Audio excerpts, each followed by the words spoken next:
This is an unboxing of a Edmunds Scientific Astroscan telescope, the Legend. I think it is this box. Let me just open it and see what is inside. Okay, yeah, it's better than what I thought packed. Really packed well. So I'm trying to open this without damaging any of this packaging. And well done, this parcel force has really packed it really well. So I'm going now to open this. I see already a cleaning fabric, and let me do the rest. Okay, it's emerging now from here. Okay, I can see now the whole package can be extracted from here. That's the telescope. I will put it down. I will try to see what is in this compartment. There is a base, I think, there. Let me just remove that. Oh, none of the telescopes I've seen online have this. This is the actual dew shield, and of course this is a fabric cleaner. What is inside here? Okay, I see a astrolabe kind of thing. What is this called? Pole finder. Oh, it helps you to find the North Pole.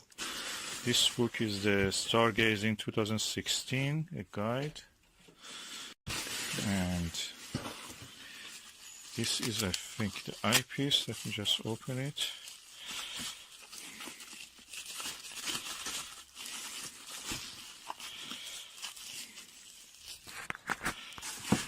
That's the eyepiece with the ring. This is a Plusso eyepiece.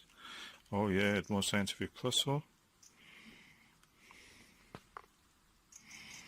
Beautiful with the rubber eye cup. What is this?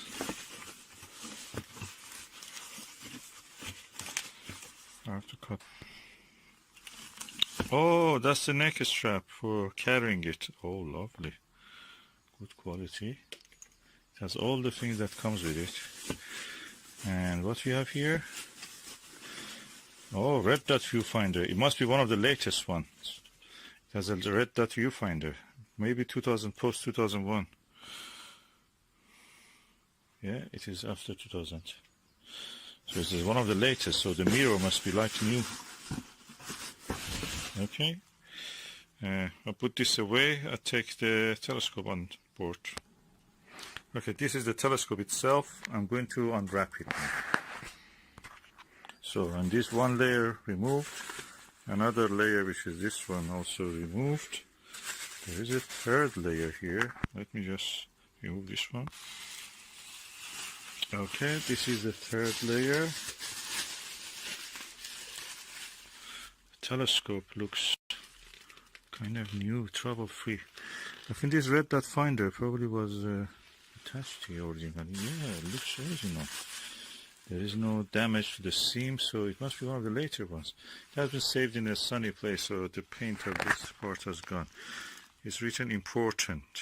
Warning, never look at the sun through your telescope. Telescope. Concentrated sunlight can blind you in seconds. Yeah, thank you for this warning. And let me just remove the whole thing from inside and see how it is. Okay, that's a beautiful telescope. It's coming out. And now I will remove the whole wrapping and put them somewhere safe. Now I have this stand. This is one of the cleanest I've seen of the Edmund Scientific models. Okay, this is the Edmund Scientific telescope. It's really elegant, smooth movement, even at this level, horizontal level, it stays there. So let me remove these tapes and try to look through the important part, which is the mirror.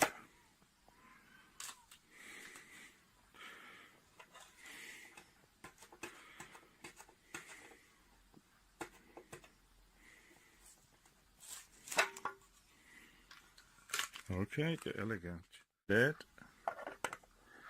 It goes over here, and then it shuts. I like this style a bit better than the Bushnell because you can turn it and it locks. This is a Russian tall eyepiece, 25 millimeter. From the description of the RKE, I've seen that probably this is similar to that. RKE is tall 25 millimeter plus.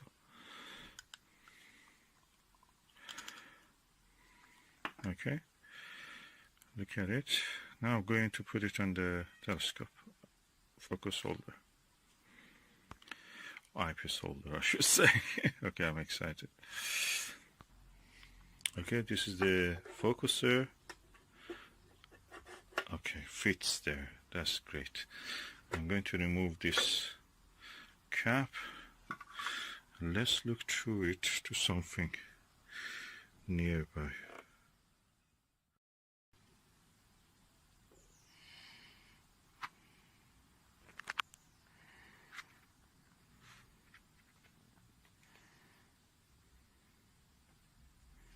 Impressive bright image. I must say the focusing knob of this is a little bit scary because you feel that it's going to bend any moment. I heard that it's worked by friction, so practically it's just a rubber pressing against another piece of rubber against the cylinder in the focuser. So I will put the Plusle eyepiece in here now just to see how it will be. This is the Edmund Scientific Plusle 28 millimeter. This is replaced the original RKA in this model, and let's look through it.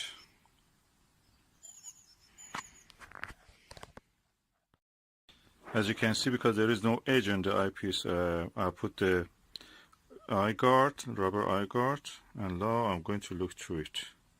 I must say the image is very bright, but you see the central obstruction, so it's better to be used with a lower power eyepiece, higher power eyepiece, sorry.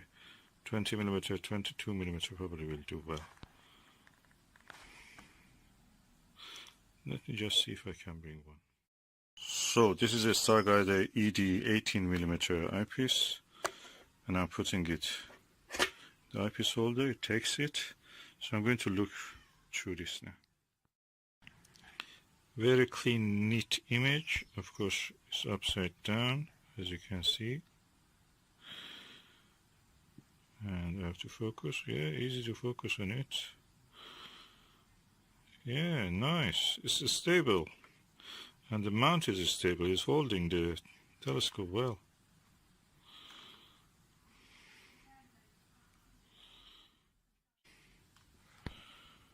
Really good, impressive telescope. It's beautiful. Let me just bring the Bushnell beside it and see how side by side how they look. Okay, as you can see, the Bushnell is this one, and that is 4.5 inch. This is 4 inch, and Bushnell is slightly taller, around 1.5 inch, and the base looks the same size, but the mirror of this is 1 inch, half inch bigger. What is interesting? Okay, I will do side-by-side comparison in a later video. I've shown you how the image looks. I've shown also in the past how the image of this one looks, so you can compare from that. But at the moment, I just want... Another difference is that for the focuser, you have a screw here. It holds the eyepiece. This one, no, it doesn't have, so if it may get knocked down. So you must find a way for that. This one takes easily. So another two differences. Now I've attached the red dot finder, and I'm going to observe the planet Venus, which is there.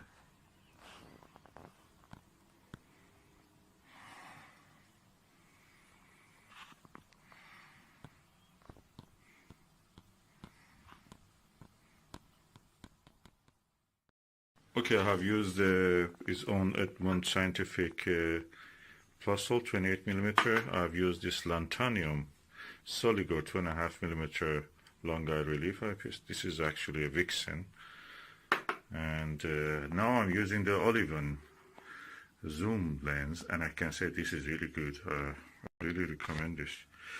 And now I have zoomed on the highest magnification 60 times, which is capable of, and I can see the planet Venus phases with this.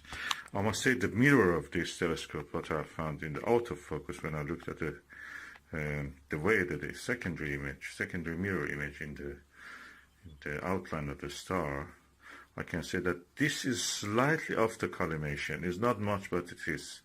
You can see it. And the thing is that in this one, in the Astroscan, you cannot collimate it. The mirror cannot be collimated, the main mirror, primary mirror. But in the Bushnell, you can actually collimate that. Well, anyway, that's the way it is.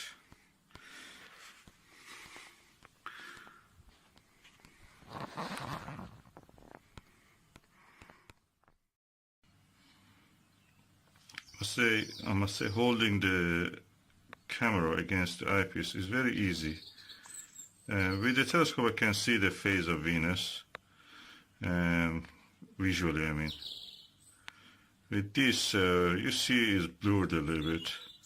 The setting, I cannot change the setting for the video, but I can change the setting for the camera. Well, it's quite nice, I can see. What I have found about the Astroscan telescope is that photography through eyepiece here is so much easier than any other telescope.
Yeah.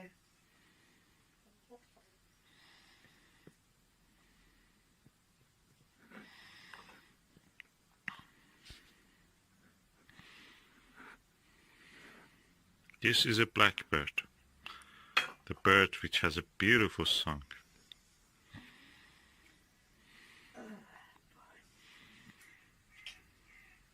That's a crow you hear.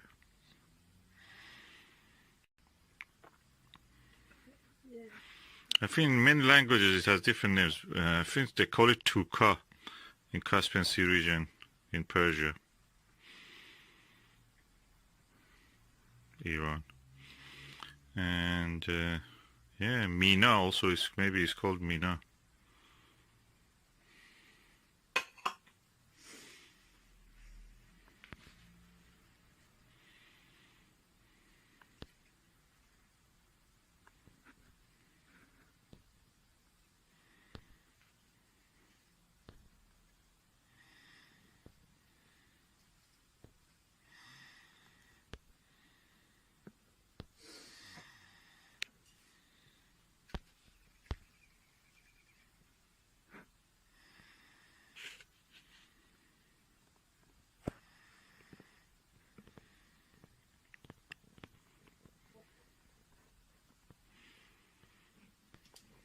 I'm using the Astroscan 2001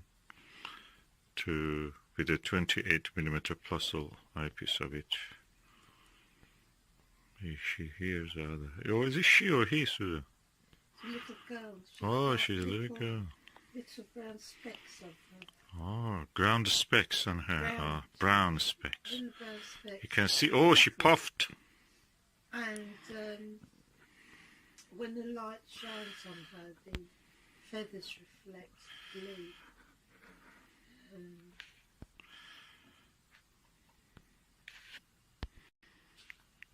You can see the reflection of the feathers,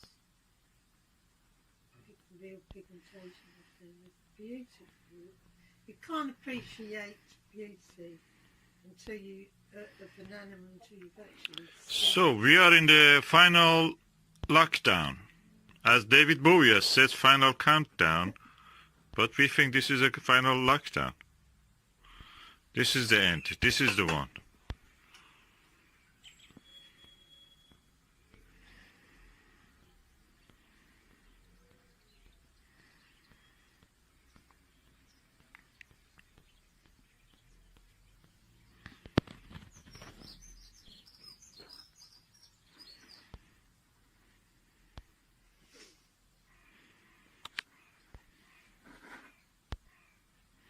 She's looking for the source of the sounds.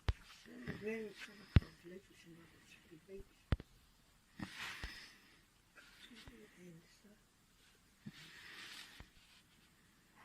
It's really fixing those.